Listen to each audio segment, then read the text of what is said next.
Welcome back, my Gen Chem 2. I'm so excited. I'm sure that if this is just like Netflix, you started to watch that first equilibrium video and you just couldn't put it down, right? So you're here for round 2. I love it. So this is our second video on equilibrium. Let's start to apply those concepts we just learned. So if we are looking at a nice, just generic reaction, and that reaction is an equilibrium reaction, I want us to get into the mind frame, and I want to train us that we're always just going to, before we even read a problem or do anything, let's just write out that KEQ.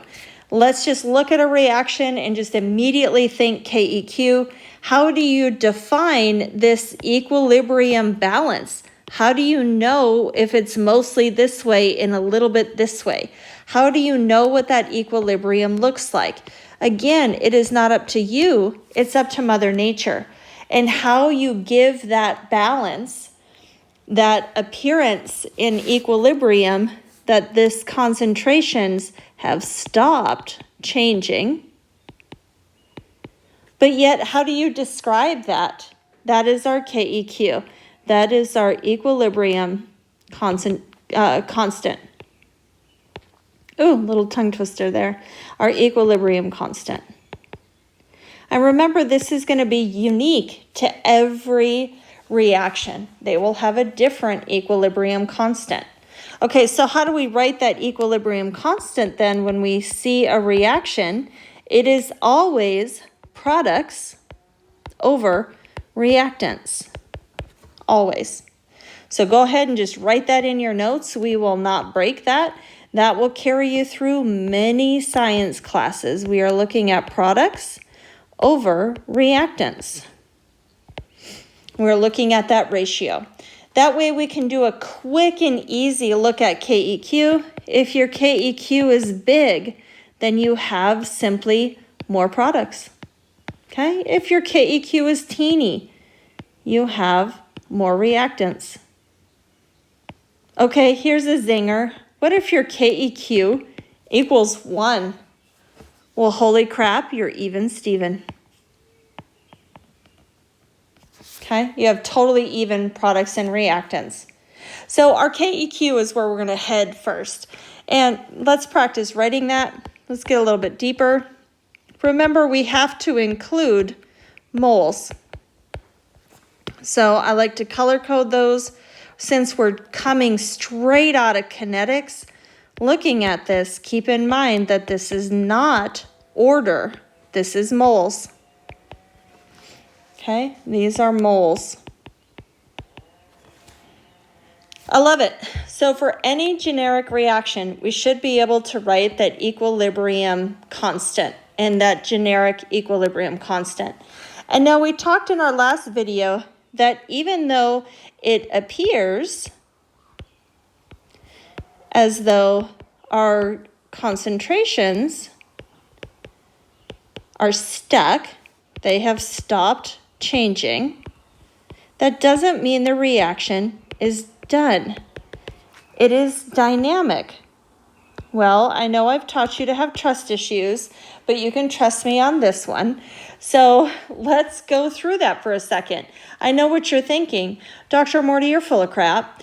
There's no way that you would even know that that system is dynamic. If you're watching concentrations and they stop changing, why isn't that reaction just stuck?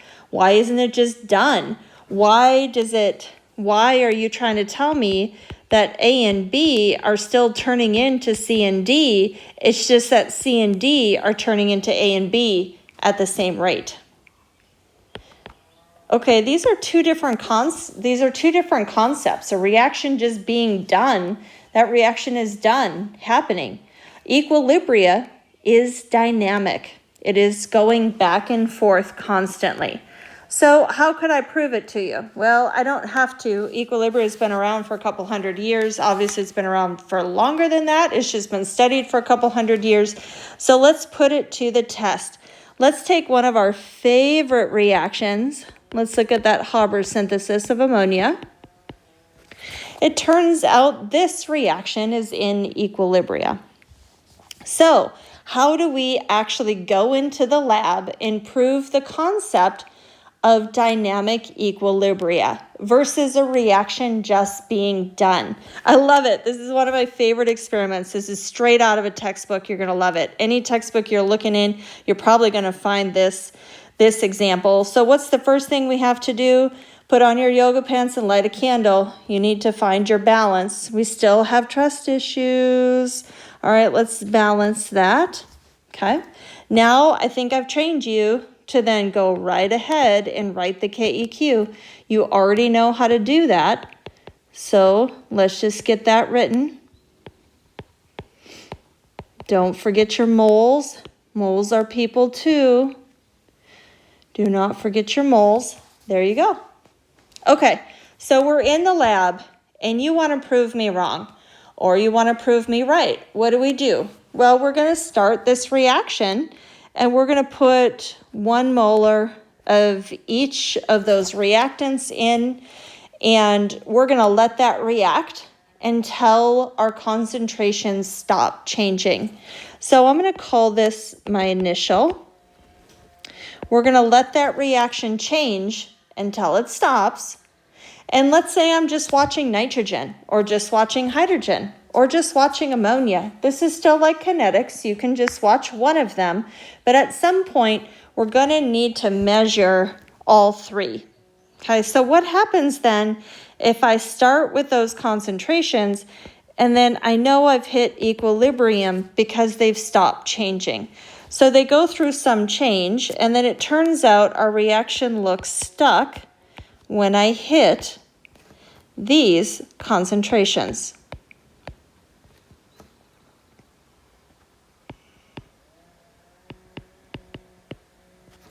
Okay, so what do we do with that then? We have gone towards some change here. We've gone down in concentration and we've gone up in concentration there. Okay, let's go ahead and calculate a KEQ. Isn't that what we do? Let's look at that relationship. Go ahead and grab your calculator. Now watch my language here. I'm going to take ammonia, and now I'm going to use parentheses instead of brackets because I'm going to put in real numbers. So real concentrations. So let's put in our ammonia. Remember that's squared. Let's put in our nitrogen. That is not squared. And then let's put in our hydrogen, and that is cubed. Okay, I love it. So first of all, let's tackle the idea of units because it was so big in our last unit, right? Oh, wait, that was funny. So let's tackle units. In fact, our K will be unitless. I know, aren't we breaking all of our kinetics rules right now? Doesn't this just feel just a little dangerous?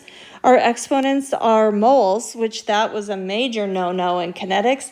And now units was such a big deal in kinetics, and now I'm telling you our K's are unitless. Oh, isn't that crazy? Okay, so let's go ahead and calculate that. Throw that in on your calculator, and you should get somewhere on the order of that. Okay, no units. Perfect. Okay, now I promised you a good experiment on how to tell that equilibria was actually dynamic. So shut up. How do I know that this reaction isn't just done and we're only going to make 0.157 molar ammonia? Here's what I'm going to do.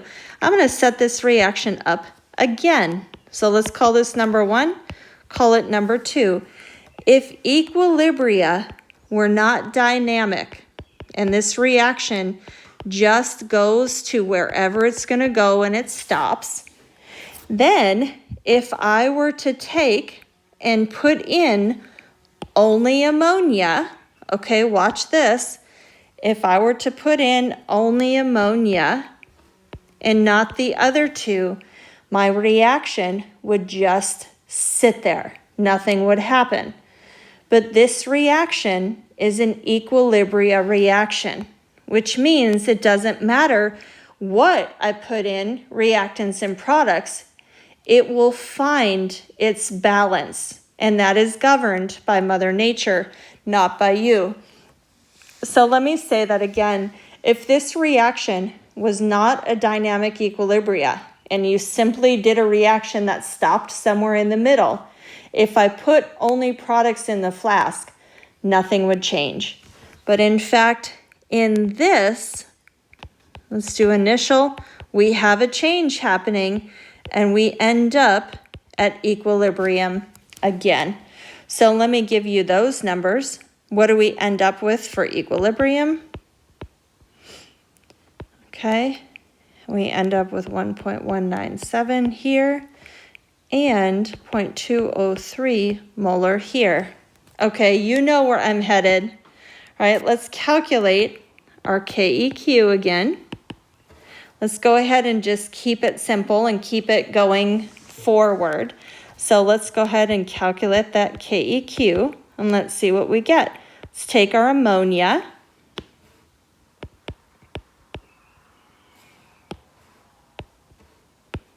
And then let's take our nitrogen and our hydrogen. And remember, this is squared. Okay, and then now this is, what did we get, 0.399? And then we have 1.197. Okay, put that in on your calculator, and what do you get? And what do you think you should get? You should get, you guessed it, your equilibrium constant. These should be awful darn close, if not exactly the same. That is what governs that whole process. Now, if you didn't get that number, just double check if you need to take the reciprocal. I don't think you do, but double check it. We may have to have that flipped in order for that number to work, so I'm going to leave that one as a cliffhanger because you should get to the same KEQ. Okay, I love it. So does that make sense how now we can calculate our KEQ? We can simply put those numbers in and bust out the calculator and exponents on your calculator. And we've now proven that equilibrium really is set by Mother Nature. It's not up to you to get to those equilibrium concentrations. That is up to that reaction. And the fact that it is dynamic. It is not just a static reaction. These are going back and forth. All right, let's do one more with some math. The awesome part about equilibria, another classic example, I know in my heart you're going to see every place you look up equilibria, and that is our HI formation reaction. You'll usually have some kind of temperature here. You know that's coming later. Okay, so what is awesome about equilibria is that they are all connected. So sometimes you're given an initial concentration. Why? You almost always know initial concentration because you're the one setting up the reaction. If you're in the lab, that is one piece of information you should always have, unless you're just really not paying attention. You should always have that initial concentration,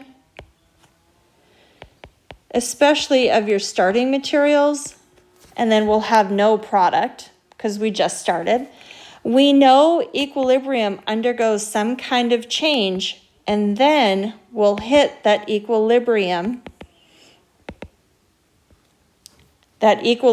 concentrations.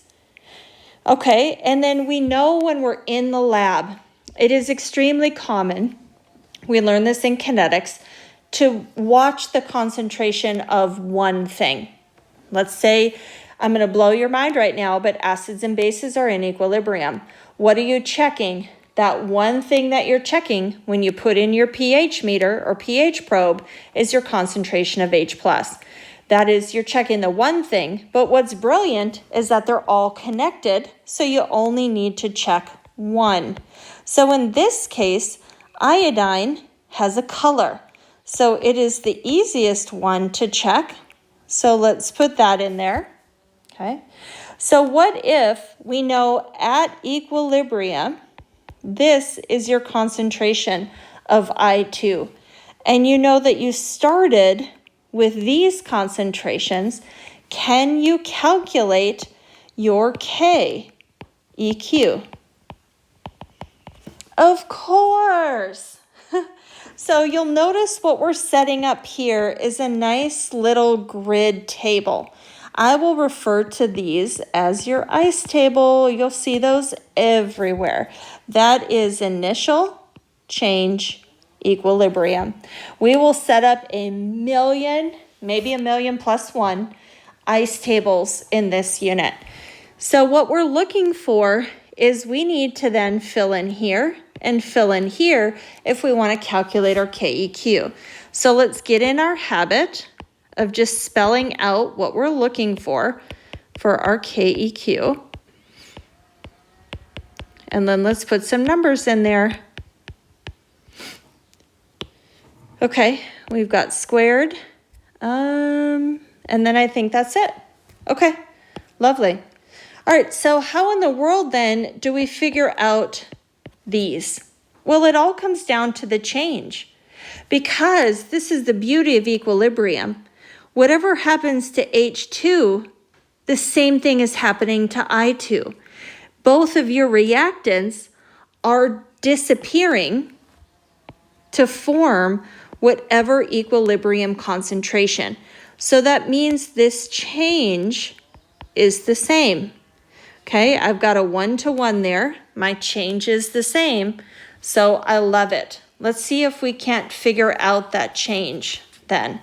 Okay, so let's start there. So the only two numbers that were given are the I2. That's how we're going to figure out that change. We started with this, and we ended here. So that means that we used up 9.07 times 10 to the minus 4th I2. So that is our change. If you want to write that in there, you go right ahead. Okay, let's put that in our table. So then what's brilliant is that this change is the same as H2. Now you can take my word for it because you recognize that change is 1-to-1, but you can also, wait for it, this is so much fun. You can go back to Gen Chem 1 and you can use your mole ratio. What? Isn't that exciting? Okay, they are 1-to-1 in your balanced reaction, so your change is the same. Remember, moles are people too. So now we can put in that change here, 9.07 times 10 to the minus 4th. Okay, awesome. So then how do we calculate the equilibrium then? Well, we just subtract. We just take this number subtracted by this number and get that change. So let me write that out. This is how much hydrogen you started with. You just used up this much. So that means you had left 7.7 times 10 to the minus 5th. Okay. Okay, now here's the zinger. Okay, your change is the same for these two because your moles are the same. Okay, now wait for it. What about here? What is the change for your product? Your moles are not the same. So we're going to take our mole ratio. Now in the future, we're going to skip that and just look at our moles, but I just want you to see that our change then from either I2 or H2, it doesn't matter, we're literally converting to HI. We have a 2-to-1 ratio there. So that means our change is 2 times because we have 2 moles here. So I'm going to take that number here and I'm going to multiply it times my moles. So then what does that leave me for numbers here? Let's fill in our numbers here. Okay, so what do we get then? We got 1.8 8 times 10 to the negative third. And what did we get here? 7.7 times 10 to the minus fifth. Aha! Now we're in business, and now we can calculate our KEQ. So why don't you pause for a second and grab your calculator while I write it out.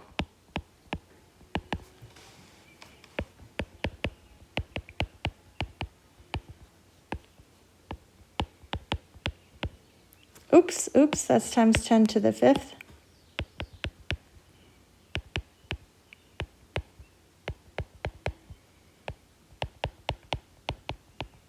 Okay, and then we had an exponent here. Don't forget your moles, your exponents. And then when I calculate this, I get 89.5. So that would be the value of our KEQ.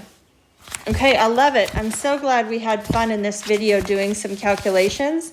This is our first round of calculating. This is how to calculate your KEQ from concentrations. Okay, so let's just start there. That is our first type of calculation with equilibrium. If you've been given concentrations, you don't even have to have all of them, but if you've been given concentrations, you can figure out your KEQ. You have to have at least one concentration at equilibria.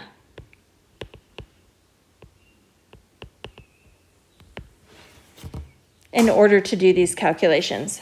So you guessed it, it's like a cliffhanger to our next video. Well, what do you do if you don't have the concentrations, but you have the KEQ? So our next video, we're going to apply, only this time we're going to switch it.